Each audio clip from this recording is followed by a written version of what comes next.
Hello दोस्तों, गुरु मंत्रा में आपका बहुत बहुत स्वागत है। फ्रेंड्स, हम पढ़ रहे हैं क्लास 9th की मैथ्स और उसमें हम अभी पढ़ रहे हैं चैप्टर 4 है क्या हमारा, लीनियर इक्वेशंस इन टू वेरिएबल। ठीक है, उसमें देखिए हम एक्सरसाइज 4.2 पे हैं। आज हम इसको सॉल्व करने वाले हैं और ये फर्स्ट क्वेश्चन आपके सामने लिखा हुआ है। तो देखिए, इसको सॉल्व करने से पहले मैं आपसे रिक्वेस्ट करना चाहूँगा कि इससे पहले जो मैंने 2 लेक्चर दिए हुए हैं लीनियर इक्वेशंस इन टू वेरिएबल के, एक इंट्रोडक्टरी है और दूसरा एक्सरसाइज 4.1। ठीक है, इन दोनों को आप जाके एक बार देख लीजिए, अच्छे से समझ लीजिए। ठीक है, वहाँ पे अगर आप सारी चीज़ें समझ गए तो यहाँ जब जो चीज़ें मैं आपको समझाऊंगा तो आपको अच्छे से समझ में आएगा। ठीक है, वैसे सारी चीज़ें मैं यहाँ भी बताने वाला हूँ शॉर्ट में, आपको वैसे भी समझ में आ जाएगा, लेकिन उसको आप एक बार देखे रहेंगे तो ज़्यादा अच्छा रहेगा। ठीक है, तो चलिए स्टार्ट करते हैं इस क्वेश्चन को लगाना। देखिए यहाँ पे क्या है, ये क्वेश्चन दिया हुआ है और यहाँ पे आपके पास 3 ऑप्शन है, आपको बताना है कौन सा ऑप्शन सही है और क्यों है। ठीक है, तो देखिए क्या कह रहा है कि ये equation has unique solution, only 2 solution, infinitely many solution. ठीक है, क्या इस इक्वेशन के पास एक सिंगल यूनिक सॉल्यूशन है या 2 हैं या बहुत सारे अनगिनत सॉल्यूशन है। ठीक है, इसमें से आपको बताना है कौन सा सही रहेगा। अब देखिए ये इक्वेशन आपका क्या है, 2 वेरिएबल में है। क्या है ये equation, y equal to 3x+5। ठीक है, ये इक्वेशन आपके सामने है। अब क्या आपको बताना है, क्या इस इक्वेशन का जब इस इक्वेशन को आप सॉल्व करेंगे तो आपको क्या एक यूनिक सॉल्यूशन मिलेगा, 2 सॉल्यूशन मिलेंगे केवल, या फिर बहुत सारे सॉल्यूशन मिल सकते हैं इसके। ठीक है, अब सबसे पहले हम ये देख लेते हैं सॉल्यूशंस होते क्या हैं। देखिए सॉल्यूशन क्या होता है कि इस इक्वेशन में आपके पास 2 वेरिएबल हैं। ठीक है, तो मैं अब ऐसा करूं कि इन 2 वेरिएबल्स की जगह कोई 2 वैल्यू ऐसे रख दूं कि जिससे ये इक्वेशन सेटिस्फाई हो जाए। सेटिस्फाई होने का मतलब क्या, इसमें देखिए इक्वल टू के लेफ्ट हैंड साइड और ये है राइट हैंड साइड। ठीक है, तो मैं x और y की ऐसी वैल्यू रखूं कि left hand side right hand side के बराबर आ जाए, तो उन वैल्यू को हम क्या कहेंगे, इस इक्वेशन का एक सॉल्यूशन बोलेंगे। ठीक है, ये होता है किसी इक्वेशन के लिए सॉल्यूशन। अब हम कैसे पता लगाएंगे कि इस इक्वेशन का सॉल्यूशन कैसे, सबसे पहले हम देख लेते हैं कि जो 2 इक्वेशन वाले सॉरी 2 वेरिएबल वाले जो इक्वेशन होते हैं उसके बारे में मैंने आपको बता रखा है। तो उसका एक एग्जांपल पहले हम लेके चलते हैं। मान लीजिए 2 प्लेयर हैं क्रिकेट मैच में एक टीम के। ठीक है, अब मैं कहता हूं कि इन दोनों प्लेयर ने मिल के 100 रन बनाए हैं।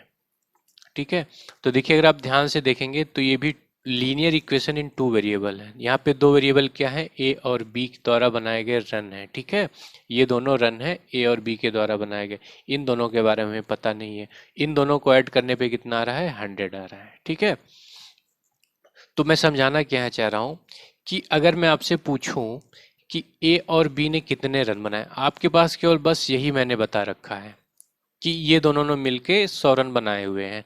फिर मैं आपसे पूछूं कि ए और बी ने कितना रन बनाया है। ठीक है, मतलब ए ने कितना बनाया और बी ने बनाया, अगर मैं आपसे पूछूं तो क्या आप जवाब दे पाएंगे। आप केवल एक अंदाजा लगा सकते हैं कि हो सकता है ए ने 50 बनाए हो तो बी ने भी 50 बनाए होंगे।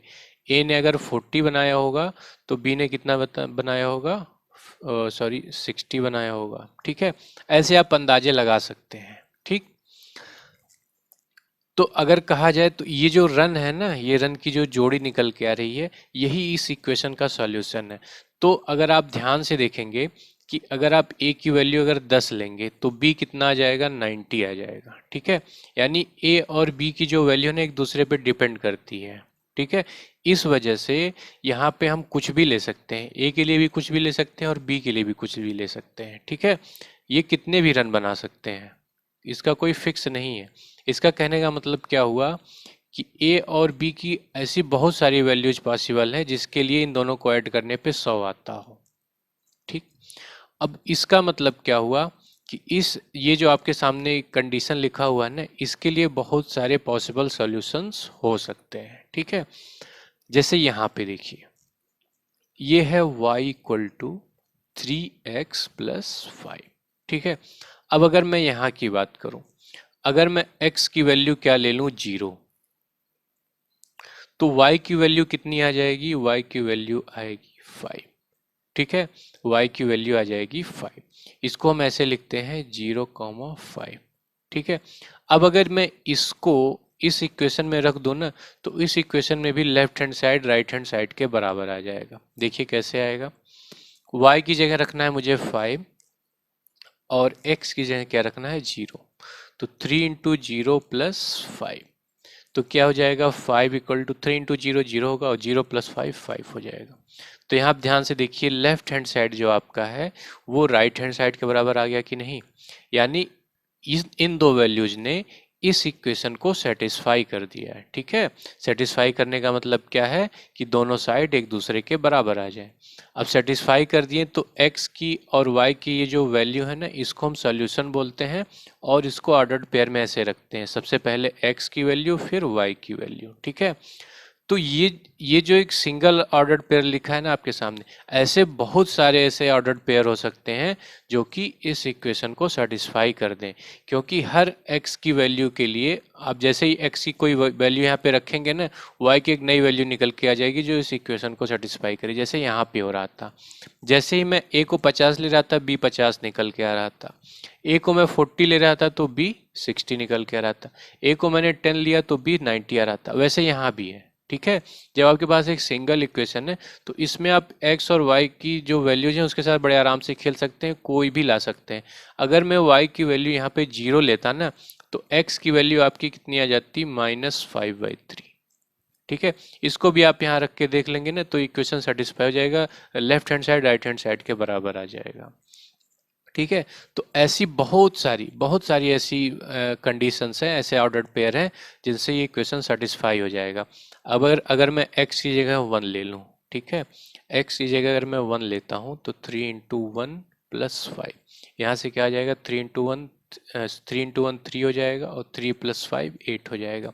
तो y इक्वल टू 8 आ गया किस पे, जब x इक्वल टू 1 है। तो एक ऑर्डर्ड पेयर हमारा ये बन गया 1 8 का। 1 8 जब आप इसमें रखेंगे तो भी इसका सॉल्यूशन निकल आएगा। ठीक है, तो इसके इनफाइनेटली मेनी सॉल्यूशंस होंगे। ठीक है, जितने भी आपके टू वेरिएबल वाले इक्वेशंस होते हैं सब में इनफाइनेटली मेनी सॉल्यूशंस आते हैं। ठीक है, बहुत सारे अनगिनत सॉल्यूशंस आ सकते हैं। ठीक है, अब रीजन क्या है, रीजन वही है जो मैंने यहाँ पे बताया कि हर एक वेरिएबल, यानी अगर मैं x की वैल्यू कुछ भी ले लूँ तो उसके लिए y की हमें दूसरी वैल्यू निकल जाती है। ठीक है, y की अगर मैं कोई वैल्यू, जैसे यहाँ पे 0 लिया मैंने तो x की वैल्यू ये आ गई, x की वैल्यू मैंने 0 लिया तो y की वैल्यू ये आ गई।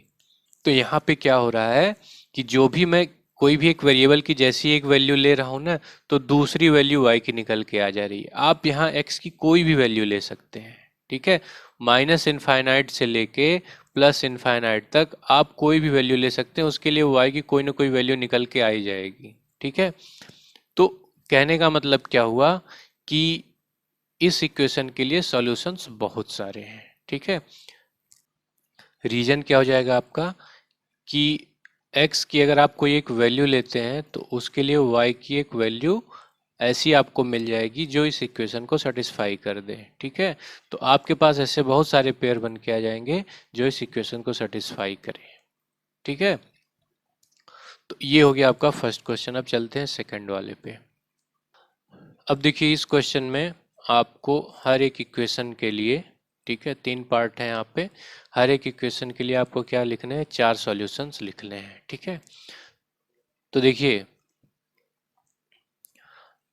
4 सॉल्यूशन में से 2 सॉल्यूशन तो आप बड़े आराम से निकाल सकते हैं। देखिए क्या करना होगा आपको, 2x plus y equal to 7 आपके सामने इक्वेशन लिखा हुआ है। इसमें बस आपको क्या करना है, एक बार x इक्वल टू 0 ले लेना है, एक बार y इक्वल टू 0। ठीक है, इससे बड़े आराम से आपको 2 सॉल्यूशन मिल जाएंगे। उसके बाद आप x की कोई भी वैल्यू ले लीजिए, कोई भी 2 वैल्यू ले लीजिए सिंपल, जैसे 1 हो गया और y की जगह 1। तो मैं क्या करता हूँ, ये 4 वैल्यूज रखता हूँ। ठीक है, एक बार x की जगह 0, एक बार y की जगह 0, फिर x की जगह 1 और y की जगह 1। ठीक है, इनसे आपको 4 सॉल्यूशंस मिल जाएंगे। ठीक है, अब देखिए मैं रख के देखता हूँ। सबसे पहले x equal to 0, 2x plus y equal to 7 है। यहाँ मैं अगर x इक्वल टू 0 रख दूँ तो क्या हो जाएगा, 2 into 0 plus y equal to 7। यहाँ से 2 इंटू 0 0 हो जाएगा, तो y इक्वल टू 7 आपके पास बचेगा। ठीक है, तो एक सोल्यूशन क्या निकल के आया, एक्स वाई यानी 0,7। ठीक है, x की वैल्यू मैंने क्या लिख दे रखी है 0, और y कितना निकल के है 7। ठीक है, तो 0 7 क्या हो जाएगा, इसका एक सॉल्यूशन हो जाएगा। अब देखिए, अब अगर मैं रखता हूँ y इक्वल टू 0, ठीक है, इस बार क्या रखने जा रहा हूँ मैं y इक्वल टू 0, तो इक्वेशन क्या हो जाएगा आपका, ये क्या है 2x plus y equal to 7, ये आपका इक्वेशन है। इसकी जगह मैं क्या रखने जा रहा हूँ, y की जगह 0, तो यहाँ पे क्या हो जाएगा 2 इंटू एक्स प्लस वाई की जगह 0 रख दिया, 0 रख दिया इक्वल टू 7। यहाँ से क्या हो जाएगा 2x है और ये 0, 2x इक्वल टू 7। अब x यहीं रखता हूँ, 2 उधर जाएगा, क्रॉस मल्टीप्लाई हो जाएगा, तो क्या हो जाएगा 7/2। तो यहाँ से आपको एक क्या सॉल्यूशन मिल गया, यहाँ से आपको मिल गया x की जगह क्या रखना है 7/2 और y की जगह क्या रखना है 0। ठीक है, तो ये दूसरा सॉल्यूशन मिल गया। तीसरे के लिए हम क्या करेंगे, x इक्वल टू 1 रख देते हैं। ठीक है, तो 2x plus y equal to 7 आपका इक्वेशन है। यहाँ हम क्या रखने जा रहे हैं, x इक्वल टू 1। ठीक है, x इक्वल टू 1 रखते ही क्या हो जाएगा 2 इंटू एक्स की जगह रखा 1 प्लस वाई इक्वल टू 7।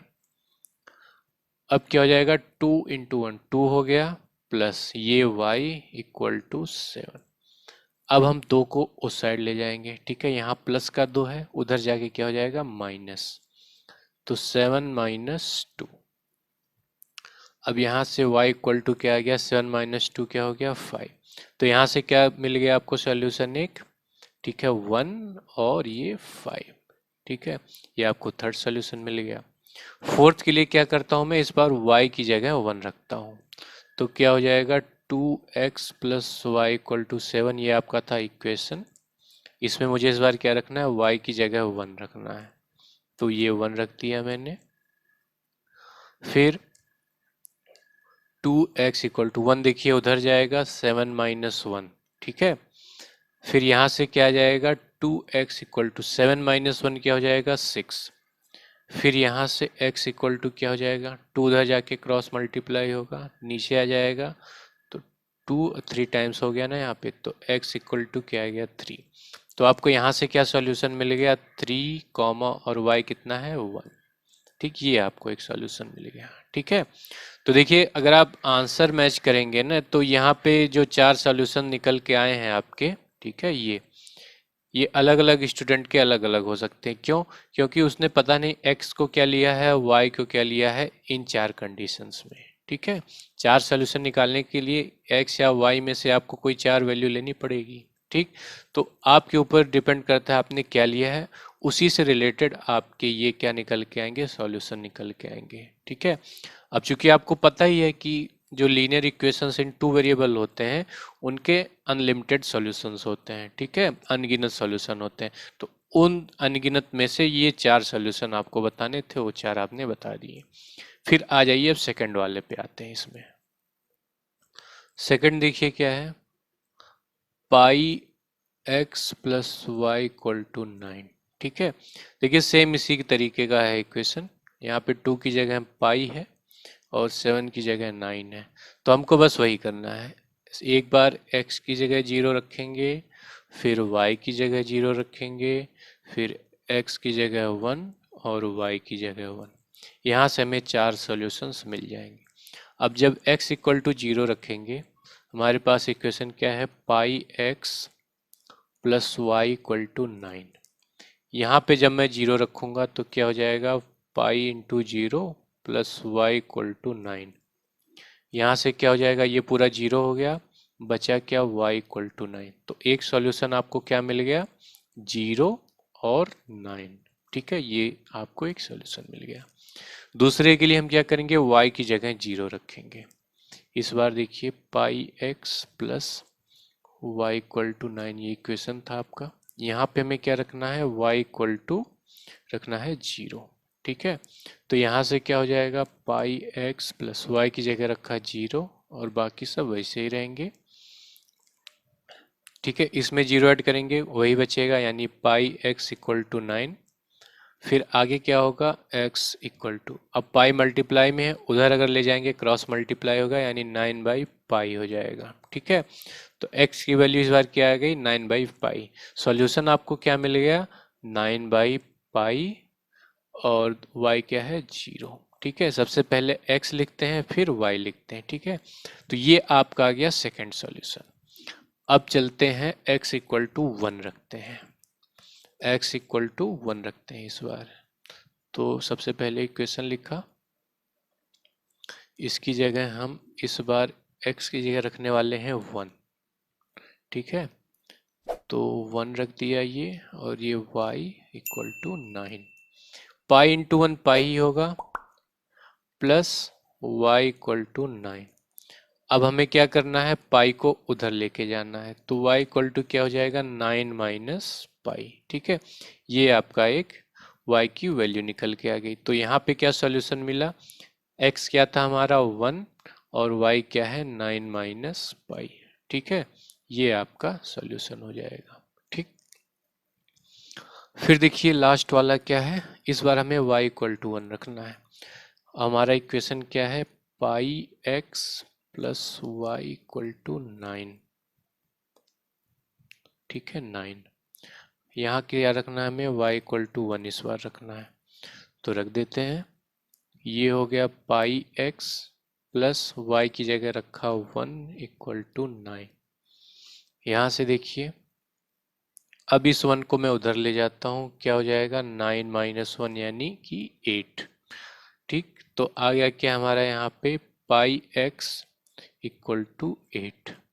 अब क्या करेंगे, पाई उधर क्रॉस मल्टीप्लाई होगा तो नीचे चला जाएगा 8/पाई। ठीक है, तो यहाँ से हमें क्या सॉल्यूशन मिल गया, 8/पाई, और y कितना था, 1। ठीक है, ये हमें एक सॉल्यूशन मिल गया। ठीक है, तो 4 सॉल्यूशन आपके ये हो गए। ठीक, इसके लिए आपके पास ये 4 सॉल्यूशंस हो गए। अब थर्ड वाले पे चलते हैं। थर्ड देखिए क्या है, x इक्वल टू 4y।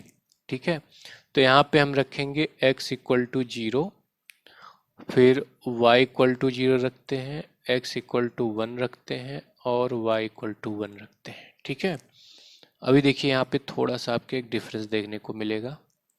देखिए, अब रखता हूँ सबसे पहले मैं x इक्वल टू 0, इक्वेशन है हमारा ये। यहाँ पे मैं क्या रखना है, x इक्वल टू 0।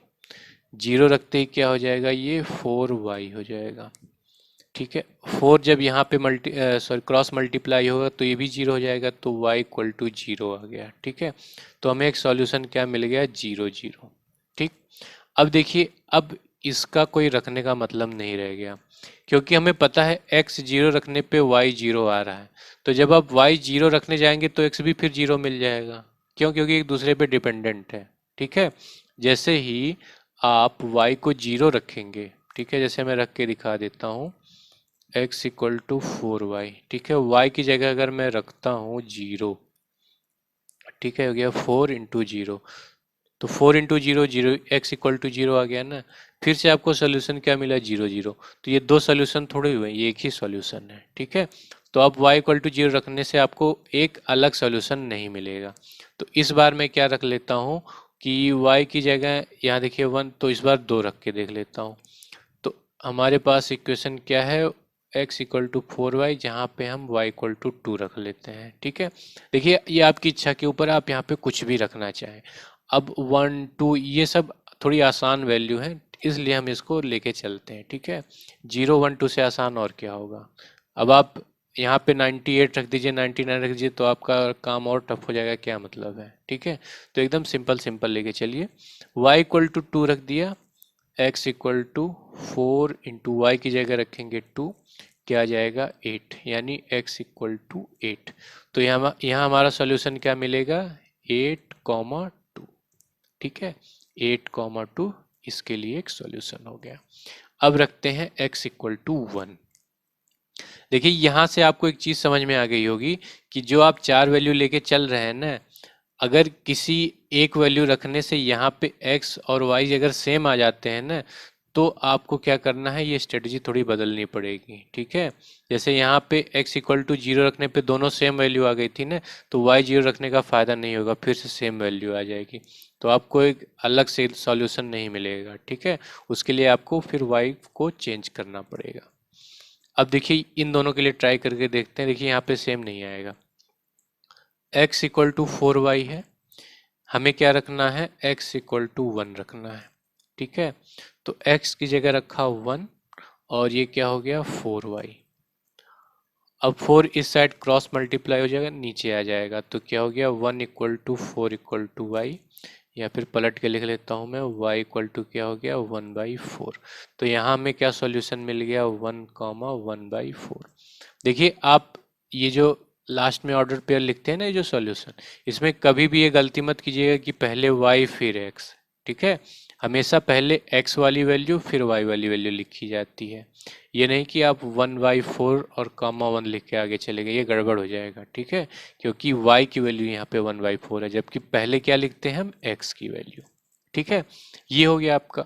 अब फिर क्या रखना है हमें, y इक्वल टू 1 रखना है, x इक्वल टू 4y है ये, और रखना है हमें क्या y इक्वल टू 1। तो x equal to 4 into y की जगह रख दिया मैंने 1, 4 इंटू 1 4 ही होता है, तो x क्या निकल के आया 4।